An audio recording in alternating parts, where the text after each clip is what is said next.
Të paktën 11 persona kanë gjetur vdekjen ndërsa një zjarr masiv ka përfshirë provincën Almeria në jug të Spanjës mes valës të nxehtit që ka përfshirë vendin. Disa nga viktimat janë gjetur në automjete të djegura, tha qeveria rajonale në një deklaratë. Zyrtarët ende nuk kanë konfirmuar identitetin e viktimave, por thanë se shumica mund të jenë turistë të huaj, ndërsa numri të vdekurve mund të rritet. Të dhënat tregojnë se viktimat mund të jenë tërësisht shtetas të huaj, tha Antonio Sanz, kreu i emergjencave në rajonin e Andaluzis. Ai shtoi se 4 nga të vdekurit ishin në një makinë me timon në krahun e djathtë, që sugjeron se mund të ishin shtetas britanik. Autoritetet kanë mbyllur rrugët ndërsa banorët u evakuuan pasi zjarri u përhap me shpejtësi.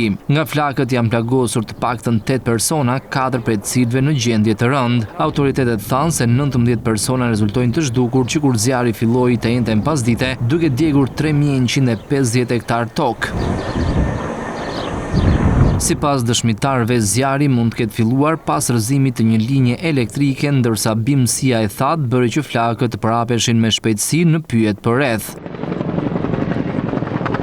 Spanja ka përjetuar val të nxehtit, gjithnjë më të shpeshta dhe të zgjatura vitet e fundit, me temperatura që shpesh kalojnë 40 gradë Celsius, duke krijuar kushte perfekte për zjarre të mëdha.